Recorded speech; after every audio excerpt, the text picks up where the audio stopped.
In figure 6.19 the lines the AB and CD intersect at a point O।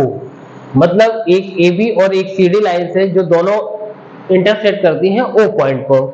आपको दे रखा है कि angle AOC plus angle BOE, मतलब AOC angle, ये angle, और BOC ये एंगल्स का सम आपको दे रखा है 70 डिग्री। ठीक है, फिर आगे आपको BOD एंगल दे रखा है, एंगल BOD जो कि आपको 40 डिग्री यहाँ पर गिवन है क्वेश्चंस में। आपको निकालना है angle BOE and reflex angle निकालना है आपको COE का। ठीक है, तो ठीक है, हम लोग इसको सॉल्यूशन करते हैं। तो देखेंगे कि AB हमारी क्या है, AB लाइन है, तो बता सकते हैं since AB is a line, since AB is a line। अब आप देखिएगा कि अगर इस तरीके से कोई एक आपको स्ट्रेट लाइन गिवन है और इस पे बनने वाले जो एंगल्स होते हैं उनका जो सम होता है वो किसके इक्वल होता है, 180 डिग्री के इक्वल होता है अकॉर्डिंग टू लीनियर पेयर। ठीक है ना, इसी के अकॉर्डिंग हम लोग इस क्वेश्चन को सॉल्व करेंगे। तो देखिएगा कि angle AOC plus angle COE, angle COE plus angle EOB is equal to 180 degree according to linear pair. Okay, तो अगर हम लोग यहाँ देखें कि एंगल जो हम लोगों को गिवन है AOC और BOE, AOC प्लस BOE, तो इसको हम एक साथ लिख लेते हैं, BOE plus angle COE is equal to 180 degree, जबकि हम लोगों को गिवन है ये 70 डिग्री। ये एंगल AOC और plus angle BOE 70 degree given है, 70 degree plus COE is equal to 180 degree, तो angle COE is equal to 180 minus 70 degree, तो angle COE is equal to 110 degree.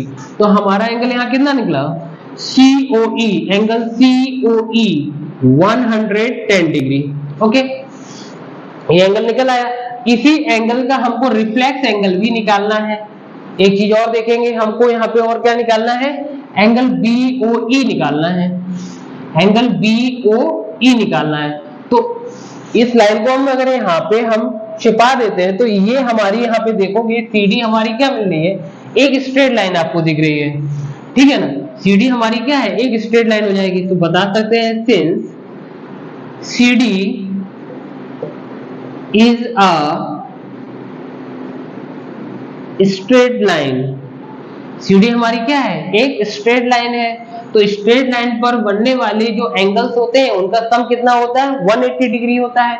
तो लिख सकते हैं COE, angle COE plus angle EOB, angle EOB plus angle BOD plus angle BOD is equal to 180। अब जबकि आपको BOD यहाँ पे 40 डिग्री गिवन है और COE एंगल हम लोगों ने 110 डिग्री निकाल लिया है, तो ये 110 डिग्री प्लस, तो यहाँ से निकालना क्या है, एंगल BOE बोलो या EOB बोल सकते हो, ये फाइंड आउट करना है। ये हमको 40 डिग्री यहाँ पर गिवन है इज इक्वल टू 180 डिग्री, तो ये एंगल मिलकर BOE प्लस 150 डिग्री हो जाएगा।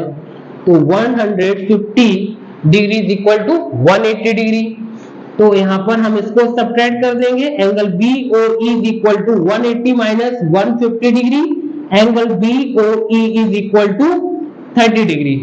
ओके, तो एंगल यहाँ पे अगर हम लोग देखें एंगल BOE 30 डिग्री, तो आई होप आपको यहाँ से दिख रहा होगा।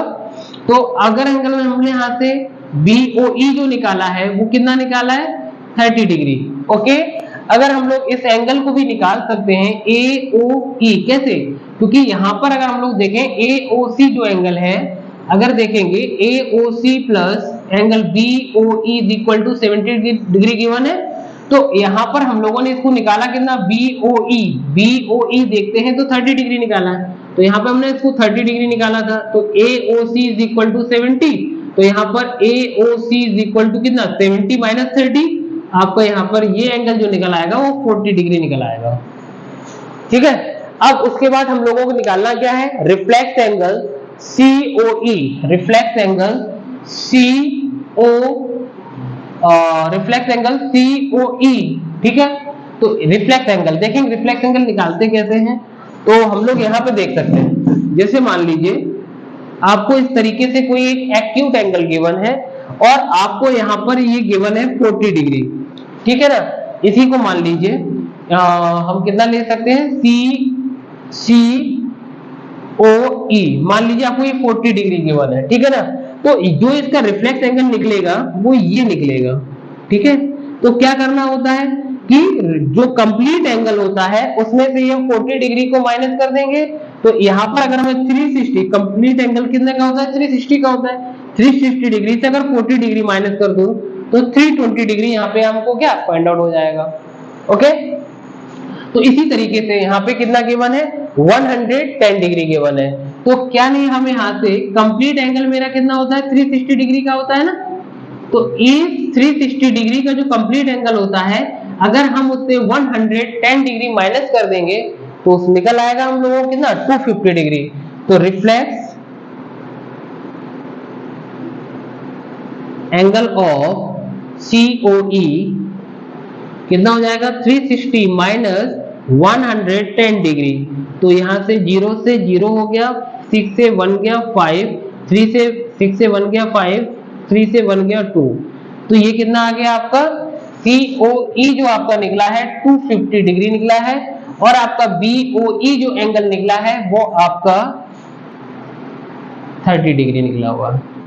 ठीक है, तो इसमें किया क्या है हमने, इसमें आपको यहाँ पे अगर आप देख रहे हो तो AB हमारी स्ट्रेट लाइन है और स्ट्रेट लाइन पे बनने वाली जितने भी हमारी रेज होती है, रेज का जो सम होता है वो 180 डिग्री के इक्वल होता है, लीनियर पेयर के अकॉर्डिंग, एक्सियम के अकॉर्डिंग, जो आपको 6.1 दे रखी है। ठीक है ना, उसके बाद हम लोगों ने क्या किया, इसके बाद CD लाइन को हम लोगों ने, CD लाइन पे बनने वाले जो एंगल्स थे या बनने वाले जो रेज थी आपकी, उनका एंगल्स का सम किया, तो वे भी 180 डिग्री का हो गया। तो अगर आप देखते हैं यहाँ पे कि AB is a line, AB एक आपको लाइन गिवन है, तो angle AOC plus angle COE plus angle EOB, तो AOC plus angle AOE plus angle EOB, इनका सम कितने इक्वल हुआ, 180 के लीनियर पेयर के अकॉर्डिंग। ये आपको AOC प्लस एंगल BOE का जो सम दे रखा था वो 70 डिग्री दे रखा था, वहां से हम लोगों ने क्या किया, COB एंगल जो यहाँ पे हम लोगों ने फाइंड आउट कर लिया, कितना 180 से हम लोगों ने 70 डिग्री माइनस कर दिया, 110 डिग्री आ गया। ओके, उसके बाद हम लोगों ने क्या किया कि CD लाइन को हम लोगों ने क्या मान लिया, एक CD एक लाइन है, ठीक है, और इस लाइन पे बनने वाले एंगल्स का जो सम होगा वो भी 180 डिग्री के इक्वल होगा, 180 डिग्री के इक्वल कर दिया। उसके बाद हम लोगों ने अभी जस्ट एंगल निकाला था COE 110, उसके बाद EOB फाइंड आउट करना था। उसके बाद हम लोगों ने क्या किया, BOE जो कि 40 डिग्री गिवन था, BOD, ठीक है ना, 40 डिग्री गिवन था, तो 110 प्लस 40 कर दिया, 150 आ गया, तो 180 से हम लोगों ने क्या कर दिया, माइनस कर दिया यहाँ पे। ठीक है, तो 180 से जब हम लोगों ने यहाँ पे माइनस कर दिया तो एंगल कितना निकला, 30 डिग्री निकला आपका यहाँ पे। उसके बाद क्या पूछ रखा था कि आपको COE का रिफ्लेक्स एंगल निकालना है, तो COE का रिफ्लेक्स एंगल निकलेगा कैसे, अगर ये कोई एक एंगल आपको दे रखा है तो इस एंगल्स का जो अपोजिट डायरेक्शन जो एंगल बन रहा होता है जस्ट अपोजिट, उसे 360 से माइनस करके इसको इजीली तरीके से निकाल सकते हैं। ठीक है, तो ये क्वेश्चन नंबर 5 था 6.1 का। Thank you.